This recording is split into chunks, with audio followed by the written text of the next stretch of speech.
Perkenalkan, nama saya Reti Ranggina dengan NIM 100240094.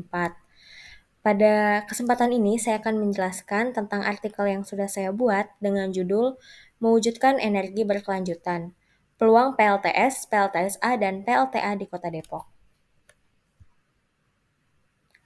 Energi merupakan aspek penting dalam kehidupan manusia. Namun, seiring dengan pertambahan jumlah penduduk, kebutuhan akan energi juga semakin meningkat. Menurut statistik PLN, konsumsi listrik di Indonesia sendiri per tahun 2022 telah mencapai angka 273.761 gigawatt hour.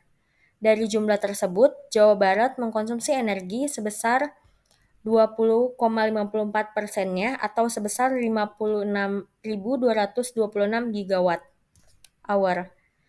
Kota Depok sendiri sebagai salah satu kota besar dan berkembang di Jawa Barat diharapkan sudah memiliki sumber energi alternatif yang dapat dimanfaatkan dalam upaya pemenuhan energi dan pengembangannya yang tidak hanya mendukung dalam menghadapi krisis energi yang nantinya akan terjadi tapi juga mampu menghadapi perubahan iklim yang terjadi di dunia saat ini.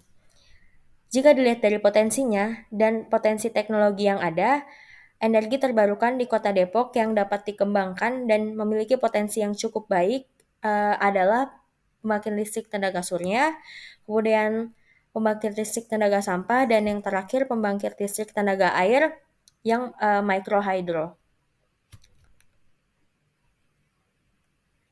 Oke, kita masuk ke potensi yang pertama, pembangkit listrik tenaga surya. Pembangkit listrik tenaga surya sendiri merupakan sistem yang mengubah energi matahari menjadi energi listrik dengan menggunakan panel surya dan proses fotovoltaik. Tenaga surya yang dimanfaatkan saat ini adalah satu sumber yang menjanjikan untuk abad ke-21 ini. Oke. Kemudian sebagai salah satu kota yang berkembang di Jawa Barat, Depok memiliki pengembangan potensi PLTS karena menurut WeatherSpot rata-rata radiasi matahari di Kota Depok ini berkisaran antara 4,8 hingga 5,0 kWh per meter dan itu per harinya. Kemudian dari hal ini kita bisa tahu bahwa Kota Depok sendiri mendapatkan paparan sinar matahari yang cukup untuk memanfaatkan energi surya ini secara efektif. Dengan memanfaatkan peratapan di gedung-gedung pemerintahan, terminal, industri, dan juga perumahan untuk penempatan panel surya, serta penerapan konsep panel surya terapung di permukaan setu atau danau kecil yang ada di Depok, bisa menjadi solusi untuk penerapan penggunaan panel surya ke depannya. Sebagai contoh, penerapan panel surya di Terminal Bus Jati Jajar, di mana panel surya ini sendiri memiliki kapasitas 100 kWh dan dapat memenuhi kebutuhan energi terminal dan menurunkan biaya energi sebesar 40%. Kemudian penerapan yang kedua ini ada di kampus Universitas Indonesia, di mana di kampus ini terdapat PLTS terapung bifasial di UI yang mampu menghasilkan energi hingga 10.000 watt. Kemudian yang kedua ini ada pembangkit listrik tenaga sampah atau PLTSA, di mana produksi sampah di Kota Depok ini sendiri dapat melebihi 1.000 ton per harinya. Dengan tingginya produksi sampah per hari ini menyebabkan penumpukan sampah yang bisa menjadi masalah serius di Kota Depok itu sendiri seperti masalah kesehatan, masalah dan lain-lainnya.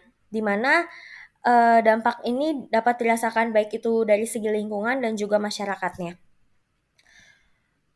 Dari masalah ini, PLTSA atau pembangkit listrik tenaga sampah bisa menjadi solusi yang inovatif dan juga ramah lingkungan untuk mengatasi masalah-masalah penumpukan sampah dan juga bisa menjadi penyedia sumber energi terbarukan.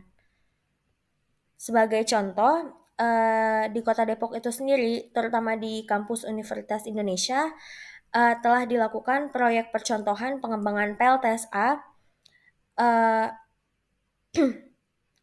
di mana PLTSA UI ini sendiri bisa mengembangkan, eee, bisa mengelola sampah hingga 2 ton per harinya dan menghasilkan listrik sebesar 234 kWh. Menurut artikel yang di-publish oleh Universitas Indonesia itu sendiri pada tahun 2021. Teknologi yang digunakan pada PLTSA ini sendiri merupakan teknologi biodigester, di mana selain menghasilkan listrik sebesar 234 kWh, mesin biodigester ini juga mampu memproduksi pupuk padat dan cair untuk nantinya dimanfaatkan oleh pertanian masyarakat binaan kampus Universitas Indonesia. Kemudian yang terakhir ada pembangkit listrik tenaga air mikrohydro, di mana PLTMH ini sendiri merupakan salah satu pembangkit listrik tenaga air low heat dengan kapasitas kurang dari 500 kW. Pembangkit listrik tenaga mikrohydro ini umumnya memiliki efisiensi sebesar 70-90%, sehingga apabila efisiensinya kurang dari 70%, maka PLTMH ini sendiri akan dikatakan tidak efisien. Kemudian pengembangan PLTMH di daerah-daerah ini dapat membantu memenuhi kebutuhan listrik di daerah sekitarnya. Untuk di Kota Depok sendiri, pengembangan PLTMH bisa menjadi suatu terobosan terbaru, di mana meskipun studi tentang pengembangan PLTMH ini belum terlalu banyak, namun di tempat-tempat yang memungkinkan seperti Setu Rawa Besar ataupun Setu Babakan di Kota Depok ini bisa menjadi tempat pengembangan untuk potensi pembangunan PLTMH di Kota Depok. Oke, untuk kesimpulannya, dengan potensi pengembangan energi terbarukan yang besar di Kota Depok, diharapkan kota ini bisa menjadi model kota mandiri energi. Dengan implementasi yang luas serta dukungan yang kuat dari pemerintah, diharapkan Kota Depok dapat mulai memproduksi energi untuk kotanya itu sendiri. Sekian dari saya, terima kasih.